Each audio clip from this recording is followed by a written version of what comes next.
ça y est, ouais. Ah non, mais moi j'ai ma voie toute tracée depuis longtemps. C'est-à-dire Mélenchon, moi. Oui, mais justement, alors nous, on a pas mal de personnes qui viennent de chez Mélenchon. Alors, nous, on a des personnes qui viennent de tous les Moi, je n'en sortirai pas. Ils sont pas sortis, hein. Ils sont pas sortis. Si juste on peut vous dire ce qui nous sépare, parce que c'est vrai que c'est un peu méconnu, vu que notre parti il est en voie constante de progression, mais par contre il y a encore certaines idées sur lesquelles voilà, on ne connaît pas assez. Ce qui nous sépare vraiment par rapport à la France Insoumise notamment, c'est par rapport à la solution qui est proposée. C'est-à-dire qu'en fait, M. Mélenchon propose vous savez, le système de plan A et de plan B pour sortir en fait, désobéir aux traités en fait qui ne conviennent pas. Ça, c'est pas sortir. Oui, c'est désobéir aux traités. Mais justement, le problème de fond en fait sur la désobéissance aux traités, c'est qu'en réalité, on ne peut pas désobéir aux traités à moins de payer des amendes très lourdes chaque année. Voilà, d'ailleurs, il y a même un budget qui est dédié pour ça. Et à partir de ce moment-là, excusez-moi, je vais compliquer. Oui. Mais personne n'a jamais prospecté pour savoir ce qui se passerait si on décidait de ne pas payer ces amendes, par exemple. Mais si, on a une. Ils ne peuvent pas arriver à l'Assemblée avec un revolver sur la pour leur dire payer l'amende. Ça a déjà été le cas, justement. Il y a oui, chaque année, chaque État a un budget dédié aux amendes en fait. Que les États, voilà. Ouais. Et en fait, si vous ne payez pas une année, l'année suivante, c'est comme les amendes en France, elles deviennent de plus en plus lourdes. Oui, et à un moment, forcément, on est obligé de s'y contraindre. Et c'est ce qui s'est passé pour la directive OGM, par exemple. Donc, en moralité, on ne peut pas désobéir au traité. Mais comment dire, on peut le faire, mais ça a une conséquence. Alors que l'Europe a déjà désobéi par rapport à la démocratie, puisqu'on avait voté non au traité à un moment. Ah oui, non, mais sauf que on n'est pas sur le même poids. Il y a des décideurs et il y en a qui voilà. Donc nous, à l'échelle des citoyens... ça me fout trop les boules. Oui. C'est-à-dire, ça m'empêche même de discuter. C'est-à-dire qu'au bout d'un moment, moi, j'en reste là, bêtement, frontalement, vous voyez, comme un petit bélier. C'est-à-dire qu'ils nous ont baisé la gueule en nous traitant de tous les noms parce qu'on avait voté en majorité non à cette putain de forme qu'avait pris le traité. Et on n'est pas le seul pays. Donc, ils nous ont farci à sec et maintenant ils nous disent pratiquement par rapport aux amendes, à tout le reste, ce que vous dites. Je vois bien, vous avez bien raison, c'est ça. On est censé être obligé de payer ces amendes si jamais on refuse d'obtempérer. N'empêche que moi j'en reste là-dessus, c'est-à-dire que je suis Mélenchon qui est têtu aussi comme un bélier là-dessus. Pour moi c'est lui qui tient, je dirais pas la vérité parce que ça n'existe pas, mais en tout cas c'est le tenant de la manière qui me plaît le plus de répondre à ça. Mais disons qu'il est sur une confrontation un peu frontale, M. Mélenchon. Nous, ce qu'il faut bien comprendre, c'est que la politique de Mélenchon, par exemple, ça pourrait un peu s'apparenter à un peu la politique de la chaise vide qu'avait fait Charles de Gaulle. Sur une Europe, sur une Union européenne, où on serait 6. Pas de souci. Si on était sur une Union européenne, où on serait 6 États. Si on est des États, à la limite, on aurait une certaine influence. S'il manque un État qui dit moi je suis pas d'accord, etc., on peut avoir une certaine négociation. Aujourd'hui, on est sur 27 pays. Sur 27 pays, la seule chose qui acte, c'est pas les mots, c'est pas la négociation, c'est les traités. C'est ce qui est écrit, ce qui est acté, parce qu'il faut bien comprendre. Voilà. Donc à partir de là, moi j'ai une métaphore que je me suis faite, donc bon c'est ma personnelle, hein, mais en gros il faut s'imaginer 27 personnes qui se mettent une chaîne autour des poignets, et chacun essaye. Alors tout le monde peut aller dans le même sens, auquel cas ça peut marcher. Sauf qu'aujourd'hui, c'est pas le cas. Tout le monde va chacun dans son sens. Ce qui fait qu'en réalité, on est dans une situation auto-bloquante. Et quand on essaie de renégocier les traités, on essaie de lutter directement dans la structure de l'Union européenne en essayant de renégocier, etc., etc. Notre force devient si faible en fait qu'on est, on est contraint par le temps, par le fait aussi que les présidents ont très peu c'est-à-dire que 5 ans, une élection présidentielle. Donc ce qu'ils essayent d'appliquer en réalité n'ont d'effet que sur des années après. En réalité, on a le temps de rien et on est dans une espèce de carcan sur lequel c'est un peu cause toujours qui m'intéresse. C'est-à-dire qu'on peut toujours dire désobéir, reprocher à Macron, reprocher à Hollande, reprocher à Sarko, mettre des visages, essayer de dire, comme c'est le cas dans les manifs CGT, c'est la faute à un tel, c'est la faute à un tel, c'est la faute à un tel. En réalité, le système il a été construit, mais c'est des années de négociation. Ce qu'on dit, si vous voulez, il n'y a quand même pas que des imbéciles à la CGT. Bien sûr, mais c'est pas ce qu'on dit. Il y a déjà, non, mais tout le monde ne pense pas ce que vous dites. Tout le monde ne met pas sur le dos d'un seul visage les circonstances actuelles. Alors, non, ça c'est pas. Moi j'étais quand même présent à la manifestation de Bordeaux là, pour la. Il y en a peut-être bien sûr.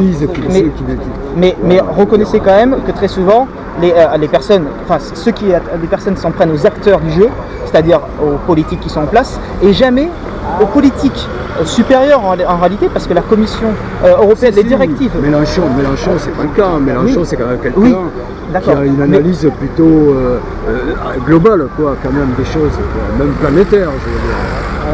Ouais, bon, déjà ou pas, mais concentrons-nous sur le global, sur le national. Bon, alors le national, je suis pas d'accord avec vous. Il y a des gens qui pensent pas comme ça. C'est-à-dire ils ne voient pas le doigt avant de voir le reste, quoi. Tout le monde n'est pas comme ça quand même.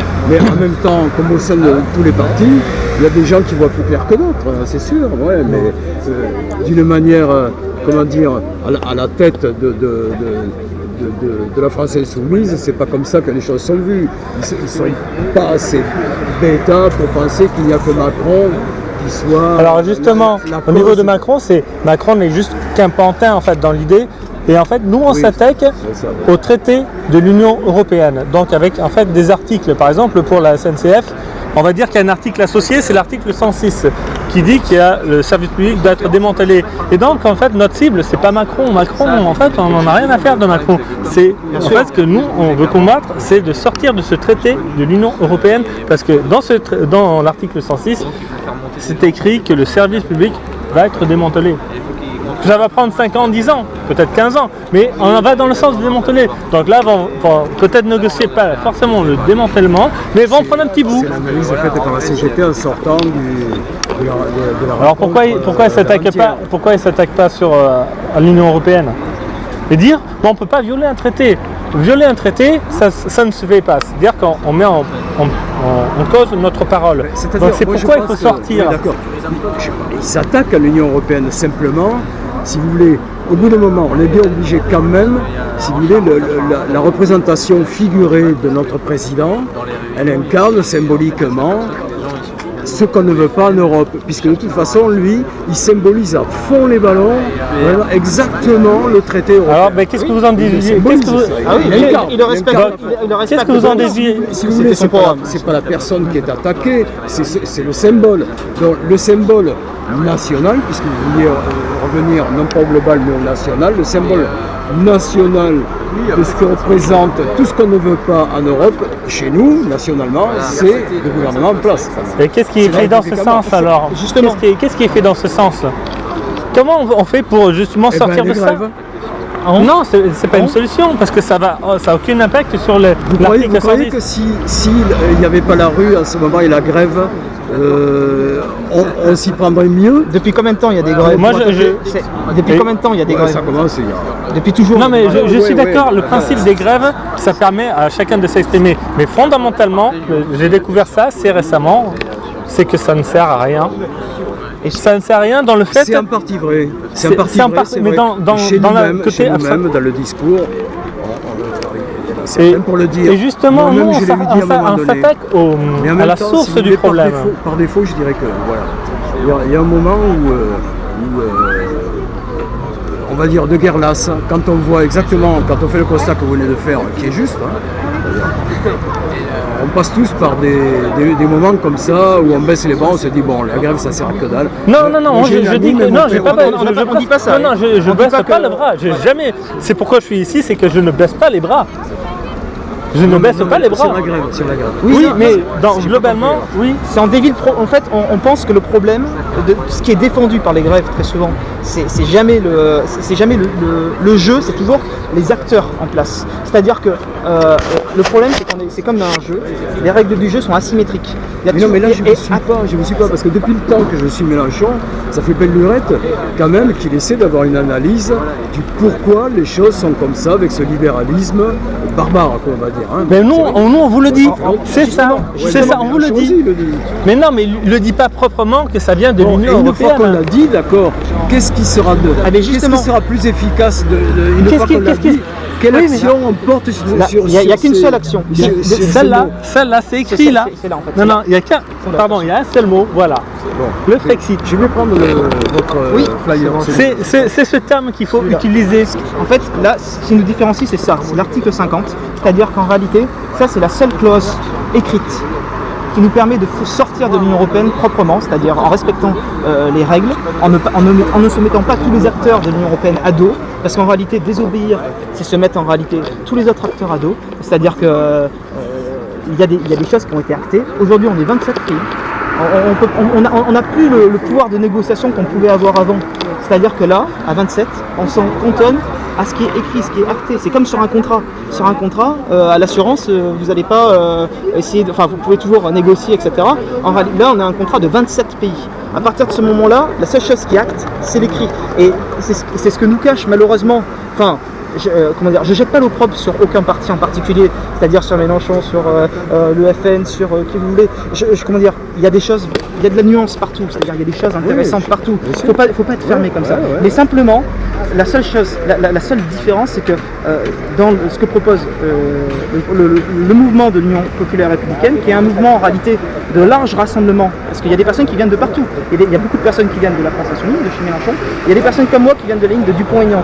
Ce qui en réalité, vous voyez, n'a pas. C'est simplement qu'on se rassemble autour de ce qui nous semble être l'essentiel, c'est-à-dire rétablir la démocratie qui n'est plus respectée. Et l'indépendance. Et le problème, oui, l'indépendance. Parce que le problème, c'est qu'on a la Commission européenne qui chaque année donne la feuille de route, que vous connaissez certainement, les grandes orientations de politique économique, qui est une feuille en fait avec des directives sur lesquelles tous les États de l'Union européenne doivent appliquer. Et si on ne les applique pas, c'est ce que j'en reviens par rapport à tout à l'heure, on a les amendes. À partir de ce moment-là, c'est une sorte, on va dire, de dictature invisible, mais c'est une dictature qui essaye d'uniformiser tous les États sur la même strate. Or, les cultures des États sont différentes. Entre la France, les Allemands, les pays de l'Europe du Nord, les pays de l'Europe de l'Est, on tire tous dans un sens qui est un petit peu différent. Et le truc, c'est qu'il y a une clause depuis 2008. Avant, elle n'existait pas. Il y a M. Attali qui l'a même dit, si vous recherchez un petit peu, il disait ils avaient soigneusement oublié de mettre la clause de sortie. À partir de 2008, ils se sont vus un petit peu obligés de la mettre en fait, donc ils ont mis cette clause de sortie qui est l'article 50. Et cet article, il n'y a que François Asselineau qui en parle. Les autres, c'est simplement de la renégociation des traités, une autre Europe.